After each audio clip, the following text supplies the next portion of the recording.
Good morning. This is Kelly on the go with all you need to know in news and weather as you start your day. A 19-year-old man is in the Minnehaha County Jail accused of stabbing a man in the neck in a restaurant drive-thru.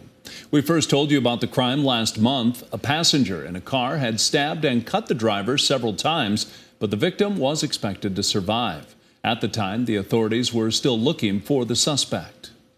Police arrested Dominique Gibbons on Monday. He faces 4 charges, including aggravated assault with a deadly weapon. Gibbons appeared in court Wednesday, and the judge set his bond at $20,000 cash only. And we are following a developing story near a southwestern Sioux Falls park this morning. Our KELOLAND news crew was able to capture this video of the scene Wednesday evening. Police tape could be seen in a wooded area off of 49th Street just west of the Big Sioux River. Sioux Falls police have confirmed that human remains were found in the area. Authorities say there's no threat to the public. We're hoping to learn more at this morning's police briefing. You can watch it live here on KELOLAND.com starting at 10:30. A 23-year-old man plans to plead guilty to stealing more than 100 guns from a store in Isabel, South Dakota. Ford Traversy will plead guilty to theft of firearms and burglary. He faces a maximum of 15 years in prison. Court documents say Traversy and 2 other people stole the guns from Reloaders Corner back in August. The 3 then divided up the guns. A few days later, the Cheyenne River Sioux Tribal Police pulled over one of the suspects. The cases against the 2 other people are still making their way through federal court.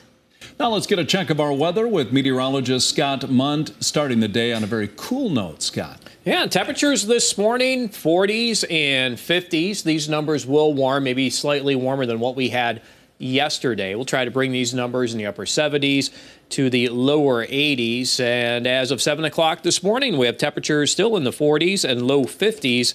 Our forecast for today, showing a high of 76 in Sioux Falls, 77 in Aberdeen, 80 in Pierre, 76 in Rapid City. Late day showers and thunderstorms in western South Dakota. They'll try to move east, maybe slightly to the southeast during the overnight. And then temperatures will warm, slowly warm as we go through the weekend. Then we may jump to near 90 for highs by the time we get into Monday. More details on your forecast with Brian coming up. Thank you, Scott. Sioux Falls City Councilor Pat Starr is hopeful for a change in how the city polices fireworks. Unless there's no explosion and nothing goes into the air, like with a sparkler or snake, it's illegal to set off a firework in the city. Nevertheless, it still happens. Starr says he'd like to see a change, but that he's uncertain about what kind of change. A harsher penalty and no warnings, or a window of time when it's okay to light them off.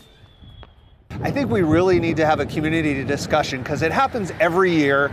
We're unhappy about it, and then it's January again, and then it's kind of out of sight, out of mind. Sioux Falls police said yesterday that 326 calls came in complaining about fireworks beginning on July 1st, with just over half happening on the 4th of July holiday. Landowners from all over the state will be heading to Pierre today for a rally. The Property Rights Roundup is organized by a group of landowners who are fighting 2 proposed CO2 pipelines. The landowners want lawmakers or the governor to call for a special session to change the state's eminent domain laws. Orrin Guidey says one of the pipelines would run on his land, but he doesn't want it. I just want some property rights for us people that have worked hard to do this. You know, that was kind of my dream. That's 30 years right there of buffalo that I've had on this place. Landowners will gather in the Capitol Rotunda at noon. Organizers are hoping for a big turnout to show lawmakers and the governor that there is a lot of support for a special session to change South Dakota's eminent domain laws. South Dakota's first diverging diamond interchange is now complete. Wednesday morning, the Department of Transportation opened the interchange up to traffic in Rapid City. The ribbon-cutting event had several state officials on hand to talk about the project, including U.S. Senator John Thune. A lot of these decisions about how to build these things have a lot of safety implications associated with them, and clearly that's priority number 1. But an ancillary benefit is it creates opportunities for economic development and expansion. Construction on the diverging diamond interchange started in 2021. That's a look at some of our top stories. Now let's get one last look at your weather with meteorologist Brian Karstens. Brian? All right, weather today. Well, watching sunshine, it looks like a quiet afternoon for most of Ketherland, but the skies will be turning dark and looking at storms coming in late in the day, probably more into the evening, actually, for Rapid City and westward. So keep an eye on that here. Could see some severe weather associated with some of that activity. Large hail damaging winds possibility. The storm chances will be growing East River here through daybreak tomorrow morning. I would argue at this point, most of this heavier rain would likely be south of Sioux Falls initially, but then we can still have opportunities for rain during the day tomorrow. And we're not talking just Sioux Falls. There's a separate main cold front up here near Aberdeen tomorrow afternoon. That could easily fire up some cells too in that area, trending toward Huron. So keep an eye on your Storm Tracker app.